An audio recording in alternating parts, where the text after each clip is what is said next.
Back on the Rob Dibble Show. All right, so we broke down last segment the mascots. I think we sorted that whole thing out. Very important. A lot of people getting fired today or quitting. Then there's other people that are actually staying on the job.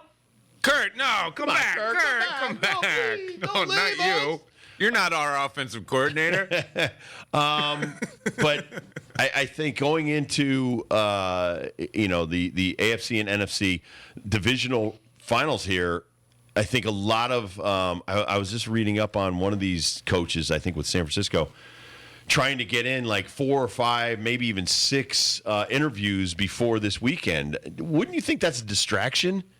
Of you were trying to get a game plan prepared going into the weekend, and some of your OCs and DCs are all over the country or even doing Zoom calls with all of these different teams and has their head somewhere else and maybe even taking a head coaching job and just not going to announce it until after they're either knocked out of the playoffs or they get through the Super Bowl. On one hand, I totally agree. Right off the top of my head, I think Wink Martindale, Colts fan here, and he's going to the Colts to interview with Jim Irsay this week. I think it's already happened.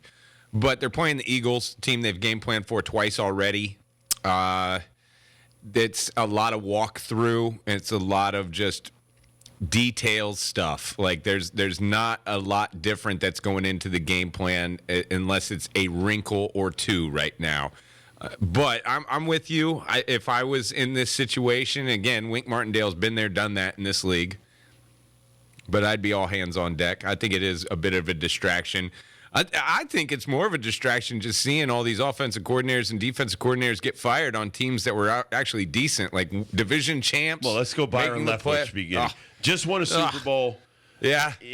Bruce Arians goes upstairs. I mean, this guy lost out getting the head coaching job, which he interviewed for. And Jacksonville, he was interviewed for that as well. Yeah, I mean, this guy, I think he's a really good coach, and I think he's getting a raw deal. But you and I both know, and people may not understand this, when a guy gets a head coaching job, he wants to put his own people in charge of the OC, the DC, and big-time things like that. And I honestly, Todd Bowles, I think he's on thin ice too, because not only what he didn't do with the Jets, now you finish 8-9 this year, you get booted out badly by the Cowboys, and the first thing you do is get rid of Byron Leftwich. Okay, you better be good next year. And if Tom Brady leaves on top of it, I honestly think that Byron Leftwich knows Tom Brady's leaving, and during the interview, maybe something slipped to that effect. But I honestly think if he goes to let's say he goes to the Vegas Raiders, I think Byron Leftwich is your OC. Yeah, I wouldn't be surprised. I think Brady takes him wherever he goes. Well, I think with all of these guys, don't cry for them. First of all, the job's great, and what they're getting paid is phenomenal, and they're going to find a landing spot for the most part. All of these guys will. Maybe it's not OC, maybe it's not DC, maybe it is head coach, or maybe it's quarterback's coach. I'll take him on the Cowboys. I'm not a big Kellen Moore fan. I just think that, like, the recent ones, even with this one with Todd Bowles, I just saw Josh Boyer, and a lot of these guys, I didn't even know their names, man. They're faceless people that don't even, go to press conferences. Yeah. Josh Boyer was the defensive coordinator for the Miami Dolphins. He just got fired as soon as the show started. A lot of these look like, and that one's weird because Miami just played well against above their skis. I thought they had a better season than what I expected, and also we all expected them to get beat by 40 points in Buffalo and actually put something together with Skylar Thompson at quarterback. So you got to tip your cap on that one, especially on defense. They kind of created some points on defense. But with a lot of these, it looks like we got to fire somebody. Somebody of a 6-figure to 7-figure contract has got to go because, if not, we're going to blame the head coach or the general manager, and that's me, so I'm not going to fire myself. Listen, this just happened. We didn't even talk about it. You may have talked about it, but I was out the first couple of days this week. Mike Vrabel, 4 of his coaches got fired. Okay, so you're responsible for that, and you don't go with them? I mean, I'm not the biggest fan of that from a baseball standpoint when the manager stays and fires a bunch of dudes on his staff and basically throws them under the bus. You either say, listen, I'm going with all these guys, or maybe you didn't hire them. That's a whole different story. But let's just say you brought all these guys on board, and at the same time, they all get canned and you stay. Man, it's tough. It's tough if I'm a player to be like, man, I kind of respect the dudes that got fired more than the dude that stayed. Agreed, but there are so many back channels and friendly relationships. Oh, yeah. A good old boy system, if you would. And I think Vrabel knows just as much as all the guys know, and maybe he's helping them out find their landing spot. But all of them will be just fine because they will find spots in the NFL, regardless if they're good or not. I've seen so many coaches be failures, like complete failures right in front of us, and they're the offensive coordinator for somebody else the next year. It's just a mind blower, but it happens all the time in this league. Heck, I know some Cowboy coaches that were crap, and then all of a sudden I see them on TV telling me what's what in football. These guys are all going to be fine, man. I wouldn't cry for them losing their jobs. I just look at it more of does this organization know what they're doing? Do they have a plan for the next year, or are we just blaming somebody, pointing the finger? That guy's got to go. That did something. Going to be better next year because we got rid of that guy. All right, we got Brandon Lang coming up at 4:25. We don't want to steal all of his thunder, but we have the Giants and the Eagles coming up on Saturday. We also have the Jaguars and the Chiefs coming up on Saturday. And excited. I'm very excited. I think these last 8 teams, this is going to be some fun football to watch. I think there's going to be a lot of scoring. I was kind of amazed at all the scoring that happened this past weekend. I agree. I enjoy a high-scoring playoff game. I think besides, and I hate to, break anybody's heart that took the over in the Dallas-Tampa Bay game, besides that game and those Don't blame the kicker. Goals, Tampa Bay's sucking eggs. They're the ones that cost you that over. I think that was the only under in the weekend. Everyone else went over the posted total. I could be wrong. Maybe Cincinnati, Baltimore, maybe not. But, yeah. A lot of it was not over. Mahi, it's Maher. Maher. You guys said this right at the end of the show. Vizcaino, right? Shane Vizcaino, is he taking over? He's not taking over. It's not Shane. He's not the baseball player, He's an insurance policy. Practice squad. He's an insurance policy, man. Practice squad. I mean, you send Maher to a shrink, and you try to work out all the damage that happened and the clinkety clank. At least you won the football game. It's the bottom line. Well, you hit the under, and it should have been the over. But you're right. There's been a lot of scoring in these games. I'm ticked about Dak and how he reacted, and now that's a meme. When the miss, the miss, and you're throwing your helmet down. Was it the fourth one, the third one? The second one. Second one, yeah. It's the second one. I'm with Dak. If I had a helmet, I would have thrown it down at my TV, but thankfully I didn't have a helmet. But you're the leader.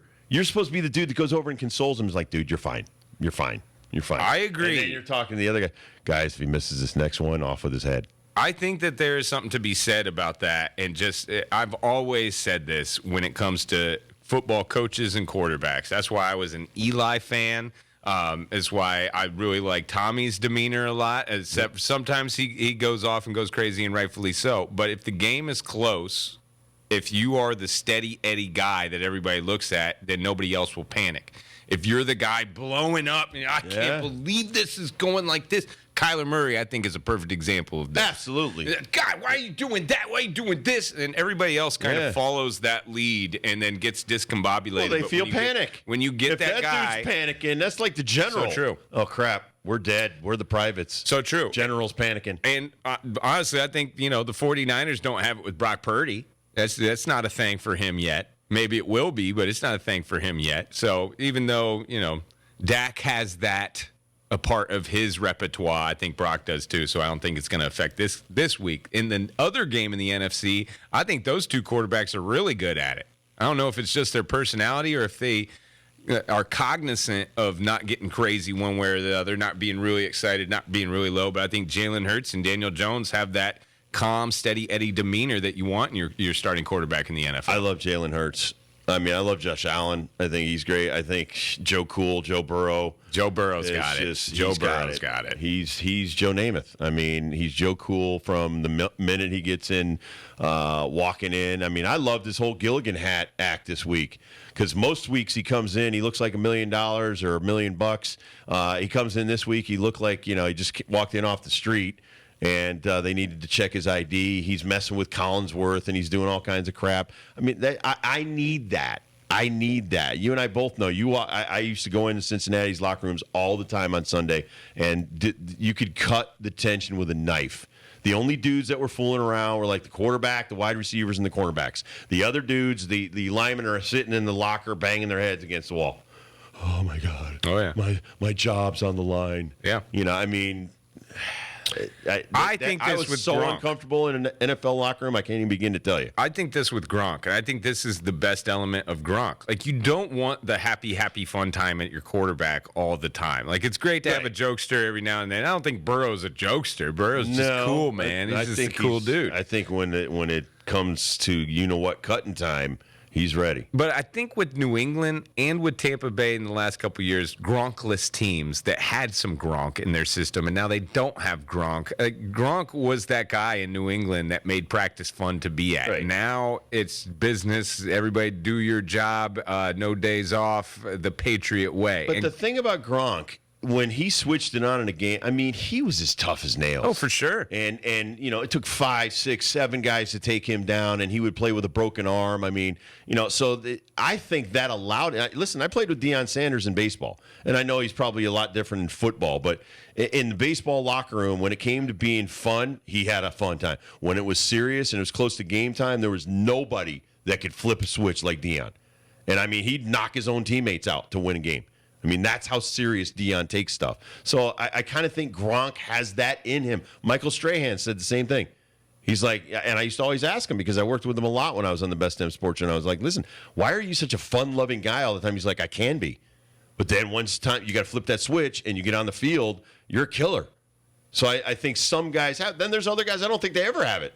I think there's some guys that are nervous Nellies all the time. And I'd rather have the guy that's fun, serious, than the guy that I don't trust because he'll fly off the handle or the rest of the time he just looks fidgeting around. And that drives me crazy. Odell Beckham? Odell, I honestly think he has multiple personalities, and I think that's his issue. And I think guys are I'll never forget that. And every time I hear his name, I think of him fighting the kicking net and losing. And I'm like, that's what the beginning was. It's like, oh my God, what is with this dude? That was the beginning of the drama. And I'm like, oh God. What about this Kansas City-Jacksonville game? We haven't talked a lot about the Chiefs are just nails, man. I think they're going to the Super Bowl. Love for Prince Valium this week? You don't think Prince Valium's going to come up with another miraculous play or two? I think they're not ready for what the Chiefs are going to bring. I think, listen, Tyreek Hill leaving, not a problem. We got guys to cover him all day. That Travis Kelce, by the way, he's underrated. Best receiver in the game. Best receiver. I mean, Justin Jefferson's great. I mean, yes. Yeah, I mean, that's a totally different. That's a different animal right there. You got that's a thoroughbred. Then you've got this guy is like those Belgian pull horses. Yeah, I mean, that's a guy right. I can count on that thing 24/7, and you can't stop him. I mean, that's the thing about a Travis Kelce. He's unstoppable. And plus, the relationship, a tight end quarterback or wide receiver quarterback, when they have that thing clicking for a couple of years where the nonverbal's Brady, there, Gronk. It's so true. I think Devontae Adams had it with Aaron Rodgers for a couple of years. But Kelsey's got it with Mahomes, man. They know where each other's going to be at, and that's perfect when everything breaks down and it's chaos, it's panic time. But, old tried and true, my sleeping blanket over there, my boo-boo, I know where he's going to be at. I can throw it in that area, and it's going to be a completion. I love the Jaguars. I mean, I think they'll be in the game, but I think that the one thing about Mahomes is a magician, and I think everybody laughed because Brady threw one sidearm and he kind of pitched it out. Listen, I think that's in his repertoire with Brady. He just never pulls it out. Mahomes will do whatever it takes to win the football game. He will do whatever it takes, and I think that Prince Valium just isn't there yet. I think Prince Valium is still somewhere between the practice field and the competing thing, and not realizing how great he could be. Mahomes knows he's great. Mahomes is one of the most confident guys I've ever seen on any athletic field. You may be able to come back against the Chargers, but you ain't coming back against the Chiefs. They get you down 3 touchdowns, you ain't coming back. Exactly. And that's the whole thing. Let's see Prince Valium throw the ball and have to make a comeback.